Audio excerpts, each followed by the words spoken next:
So, kumusta mga kanoysi? Welcome back sa ating YouTube channel, Filipino Noises. So, ngayong araw, another update naman tayo at politika ng ating bansa. So, ang video ito is mula na naman kay Viral Broadcast PH. So, may tumagot ng breaking news. Amy Marcos, utak ng 18X Marine, kumanta si Atty. Baligod, sibak si Amy Marcos? Question mark. So, yan yung panonorin natin ngayon. Bibigyan natin to ng reaction and then kayo na lang din bahalang humusga. So, bago natin simulan, Viral Broadcast PH, supportahan nyo yan. Tapos syempre, kung trip nyo ng mga ganitong reaction video, may kasama kayong manood, huwag nyo na rin kalimutang supportahan yung YouTube channel natin, Filipino Noises. Mga kanoisy, hindi na natin ito patatagalin pa, simulan na natin mag-agawin pa ng China. Again, pamagat ng video ito.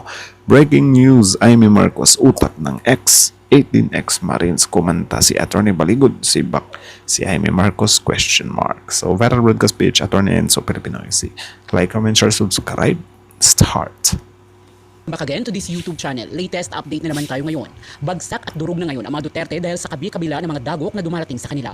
Ikatlong araw na ngayon sa confirmation of charges hearing ng ICC or International Criminal Court sa mga kaso ng FPRRD hinggil sa crime against humanity, sa AJK at war on drugs nito. Matitibay ang mga ebidensya na nalalantad sa panig ng mga biktima ng kanyang kampanya kontra droga at hirap na hirap si Atty. Kaufman, ang abogado ng FPRRD, sa pagtatanggol sa kanya. At puro political ang banat nito. Dininay din niya na si FPRRD ang nag-utos. Paano di mahihirapang ipagtanggol? Totoo guilty Diba? Ginawa Na ililigpit ang mga biktima. Kailangan na madidepensahan ni Kaufman si Duterte dahil mukhang mabilis na mahahatulan si FPRRD. Si Sara Duterte naman ay nanginginig na ngayon sa mabilis na pag-usad ng impeachment laban sa kanya. Sa March 2, nasisimulan ang pagtalakay ng mga ipinasang impeachment ng iba't ibang grupo laban sa kanya. Nasa Justice Committee na ng Kamara ang nasabing impeachment kung saan si Representative Atty. Jing Calvistro ang committee chairman at kilala bilang mahusay na mamabatas at kritiko ng mga Duterte. Pagkatapos ay dadalhin ito sa plenaryo upang doon pagbobotohan ng mga mamabatas, subalit malaki ang tsansa na makakakuha ito ng 1/3 or 105 na boto mula sa ating mga mamabatas. Meron na nagpahayag na boboto sila ayon sa kanilang konsensya at marami ang nagpahayag nabubuto ulit sila tulad ng pagboto nila sa unang impeachment noong 19th Congress na kamakailan lang ay binasuran Supreme Court dahil umano sa constitutional violation nito sa pagpasa ng one-year bar rule. Kung makakapasa ito ay saka iaakyat sa Senado upang masimulan na ang pagdinig sa impeachment court. Doon mahuhubaran si FPRRD, Sara Duterte at ang kanyang mga kapatid dahil mabubuksan ang kanilang mga bank accounts at ang kanilang mga kayamanan.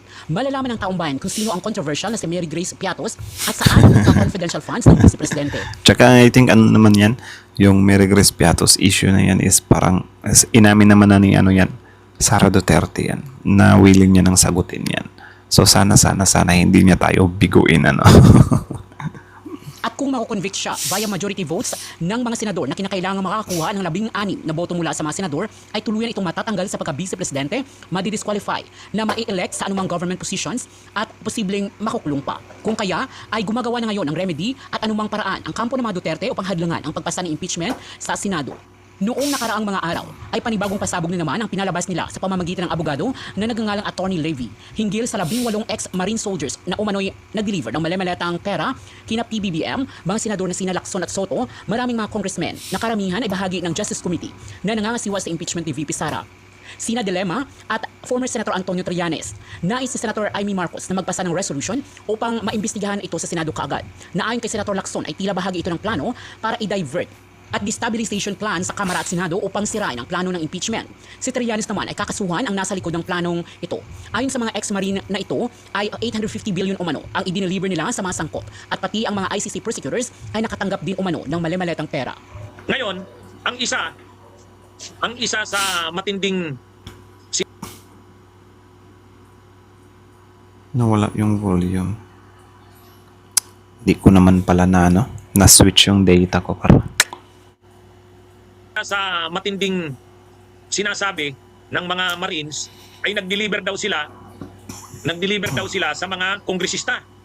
Pati nga daw kay Comelec Chairman Garcia, pati sa mga senador, kay Tito Soto, nag-deliver daw sila. Yun ang expose doon sa POSCON. Ang dami nilang pinangalanan. Ang dami nilang pinangalanan ng mga kongresista na nag-deliver daw sila. 850 billion, yun, imagine niyo. Ganun daw kalaki, 850 billion. Ang sabi nitong 18 na Marines, 850 billion ang kabuuan nilang diniliver. At sino ang binigyan nila ng mga mali-malitang pera? Alam nyo, kung iisa-isahin yung mga kongresistang diniliberan at saka yung mga senador, lahat ng mga kongresistang ito ay mai-involve sa impeachment ni Sara. O, yan yung isang malinaw dyan. Oh, di ba? Yan kasi. Wag namang ganyan, ano. Kung gusto nyo na, hindi magmukhang obvious yung mga ipaparatang nyo, di ba? Wag namang ganyan na lalahatin nyo na lang. Di ba? Lalahatin nyo na lang yung, involved dun sa, involved dun sa impeachment or, pwedeng mag-vote sa impeachment or yung positibo na mag-i-impeach talaga kay Sara Duterte. Di ba? Wag nyong lahatin kasi kung lalahatin nyo, mayayari talaga kayo. Pero syempre, wag nyo namang idagdag din yung mga hindi din kasama na tao. In-involve nyo si Laila de Lima, like what the heck man. Di ba? Sila JJ Suarez, sila Beatriz Luistro, sila Congressman Benny Abante, sila Paulo Ortega, sila Joel Chua, lahat ng mga matatapang na tumitindig para sa impeachment ni Sara, kasama doon sa mga pinangalanan. So diyan pa lang, alam mo na kaagad kung ano yung purpose. Ang purpose nila, siraan yung mga kongresista na members ng Justice Committee. Karamihan doon, members ng Justice Committee o halos lahat yun. Kumbaga, pinapangalanan doon yung mga members ng Justice Committee para matakot. Tinatakot nila. Parang, kung ayaw ninyo na banggitin uli namin ang mga pangalan ninyo, huwag kayong sumuporta sa impeachment ni Sara o huwag kayong bumoto sa impeachment ni Sara. So alam na natin ang purpose. Ang purpose nila, bakit ang mga congressman na sinasabi nilang diniliberan ng pera nung mga Marines daw na yon na tao ni Saldico, 850 billion daw ang kabuuan, ang purpose daw nun, ang purpose nun, lumilitaw, ay para kutin ang mga kongresista. Actually, may point naman or pwede din naman talaga na yun yung purpose. Parang i-intimidate yung, boboto na i-impeach si Sara Duterte. Pwede yun. Di ba? Kumaga parang pampatahimik ba? Ito din yung isa sa nakakatawa, kasi galit na galit sila kapag may pinapatahimik pero sila naman sa part nila parang may mga ganyan ding nangyayari and then hindi din nila kino-commend. Gusto pa nga nila na dalhin mismo dun sa Senate investigahan. 'Di ba? Na kung tutuusin, okay lang sana kung ito yung first time like yung kay Gutesa. Kaso lang nagsimula kay Gutesa, tapos nasundan kay Saldico, tapos itong 18 Marines na puro maleta or tumatakbo sa maleta. 'Di ba? Tumatakbo sa maleta yung issue. 'Di ba? So paano? Paano nyo kami mai-expect na maniniwala kami agad dyan sa maleta issues na yan? 'Di ba? Ito mga kabunyog mga kababayan, balik na naman sa mga malita-malita na yan. Ang problema kasi dyan, paano mo naman makukumbinsi ang mga tao na totoo yung sinasabi nila? Binabanggit nila, binigyan ng malitang pera si Laila de Lima. Hindi pa nga member si Laila de Lima ng Kongreso ng panahon na yan. Nang panahon na nasa Kongreso si Saldico at yung sinasabi nila na nag-deliver sila ng mga pera, si Laila de Lima hindi pa member ng House of Representatives. Si Laila de Lima ay naging member ngayon lang na 20th Congress, June 30, 2025. Doon pa lang sira na sila dyan. Sa sino namang maniniwala na si Laila de Lima tatanggap ng pera galing sa kanila? Maliit ang pera. Ganon din si Arlene Brosas, yung Makabayan Black. Ganon din si Franz Castro. Alam na kung anong purpose nila. Ang purpose nila, kutin yung mga kongresista na members ng Justice Committee na mangunguna sa impeachment ni Sara, gusto nilang kutin, gusto nilang siraan. Yan yun. Yan yung purpose niyan. Pinapalabas na naman nila na yung impeachment na yan ni Sara, bayad ang mga kongresista na yan. Sa katunayan, mali-malitang pera ang diniliver sa kanila. Ang nagpapatunay daw ay itong 18 Marines. So alam na natin kaagad, konektado sa impeachment ni Sara yan. Akala naman nila, masisindak nila sila Congressman Benny Abante, sila Congressman Joel Chua, sila Congresswoman Beatriz Luistro, sila Laila de Lima, ang Makabayan Black. Hindi yan. Ay, ano ba itong nangyayari sa mga DDS na ito? Alam na, ang timing talaga niya. Na-stress na si attorney. Pero yun nga, di ba? Grabe. Ewan ko na lang kung bakit parati silang umiikot dyan. And then yun nga, kung aanuhin mo what if totoo na bintang-bintang lang tong mga nangyayari ngayon. Can you imagine, di ba? If ever, sila na yung nasa pwesto ulit. Diba? Imagine nyo na lang. Ang timing, siraan yung mga kongresista na matapang na nagtutulak ng impeachment ni Sara. Lahat ng pangalan na nandun, is in lahat. Lahat ng nabanggit na mga pangalan, lahat yon matapang na nagsusulong ng impeachment ni Sara. Yun yung mga pangalan nilabas nila eh. Kaya alam na kung ano talaga ang dahilan. Ano ito mga kabunyog, mga kababayan? Konektado ito sa impeachment ni Sara. Konektado ito. Kailan nila ilinabas yan? O ngayon, sa impeachment ni Sara. O di ba? So malinaw na ang timing. Kaya nga sabi ni Laila de Lima, ano yan? Ang pasimuno niyan, yung mag-amang Duterte. Si Sara at saka si Digong. Sila ang mga nagplano niyan. Ginamit lang nila itong si Attorney Baligod, sila Mike Defensor. Kumbaga sa timing pa lang, alam mo na kagad kung ano talaga ang purpose nila. O, yan. Kaya, sa yung mga pangalan talagang lumabas, yung mga binabanggit na mga pangalan na tumanggap daw ng pera, lahat yun, mga kongresista na nagsusulong ng impeachment ni Sara. O, kaya dun pa lang ang linaw-linaw na. O, pero, at saka ngayon pa lang, Sana iba naman, and then, okay lang, actually, okay lang naman na mag-stick sila, no? Ang problema kasi iniiwanan nila yung yung mga pumalpak nila na, binabato. Kaya medyo nagdududa tuloy tayo na ano na naman to? Di ba? Ayaw nyo talagang tantanan na. Di ba? Tsaka ang problema kasi dito, meron nga silang mga inihahain na mga reklamo or whatsoever, pero I think kapos sa ebidensya. Di ba? Yung pangalawa, umasa na lang sila sa kalaban mismo nila. Nire-resent pa nila yun. Si Zaldico. Diba? Parang kapit tuko na lang talaga. agad-agad may resolution na si Amy Marcos. Imbestigahan daw. Wow. Agad-agad yan ready ka agad yung resolution ni Amy Marcos. Imbestigahan daw itong mga Marines na ito. At si Attorney Libby Baligod, kailangan daw malaman ng publiko kung ano ba talaga ang totoo. So alam na. Ready ka agad yung resolution. Pre-press con pa lang ni Attorney Libby Baligod, kaagad-agad may resolution na si Amy Marcos. Alam na kaagad natin ang mga anong ito. Galawang DDS ito. Mga kabunyog, galawang Duterte. Oh, di ba? Ano yan? Kaya lang hindi naman magtatagumpay yan. Unang-una, tatakutin mo sila Congressman Benny Abante, tatakutin mo sila Congressman Joel Chua, sila Congresswoman Beatrix Lestro. Yun yung mga pangalan nandun eh. Si Laila de Lima, yung Makabayan Black, tatakutin mo sa ganyan. Hindi yan. Hinahamon nga ng hinahamon nga nila Laila de Lima. Sige, ilabas nyo ang testigo nyo o ebidensya nyo. Oh, wala yan. Ano naman yan? Wala, hindi uubra yung mga ano na yan. Tama naman. So, ngayon ko lang din na-realize sinabi ni na sila talaga yung babayaran mo. Ngayon ko lang na-realize na sinama nila si Trillanes. Like, naisip ko ba, si Trillanes, di ba?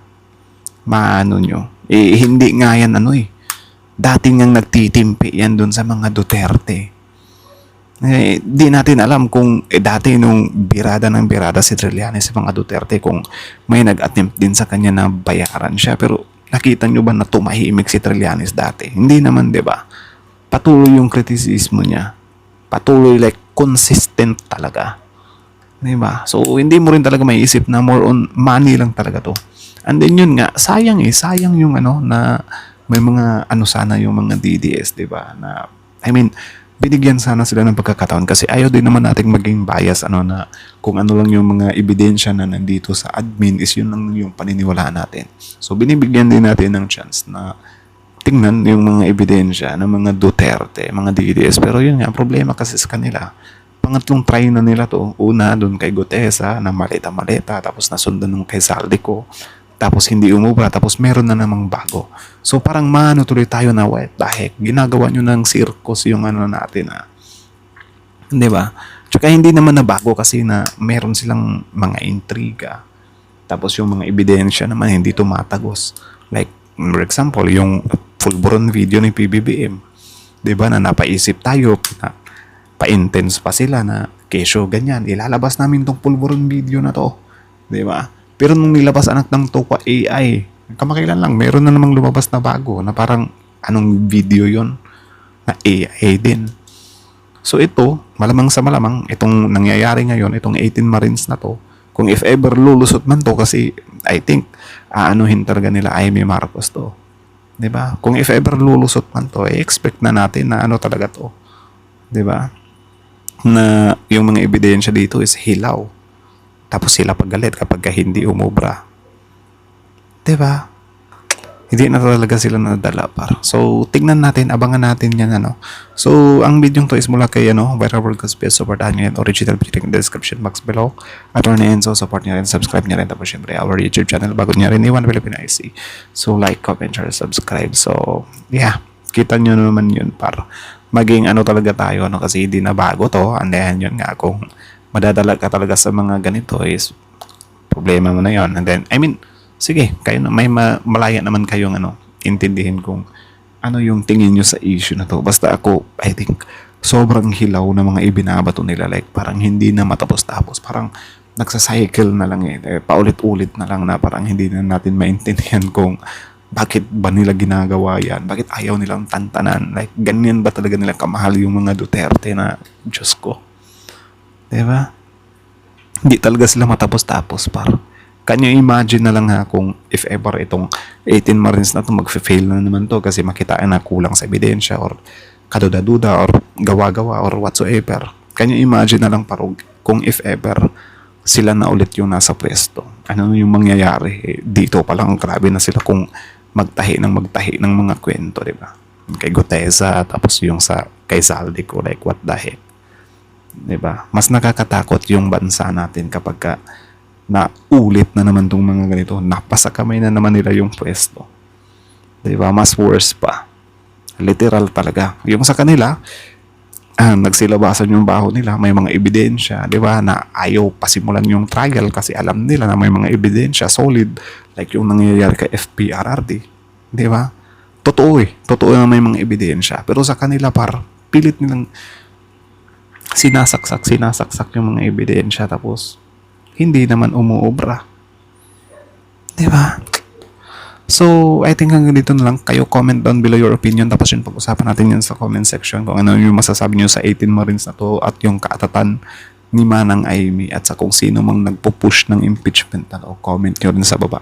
I-rate nyo 1 to 10 yung 18 Marines na to. For me, I think 0.05.10. Diba? Kasi syempre, benefit of the doubt or bigyan natin sila ng konting chance. Kasi I think madadala talaga to ni Amy sa Senate, And then, tingnan natin kung paano naman sila magmukhang katawa-tawa. So, anyways, that's it. The Viral Broadcast PH, Attorney Enzo. Subscribe nyo rin. Tapos, Filipino IC. Like, comment, share, subscribe. Filipino IC is out.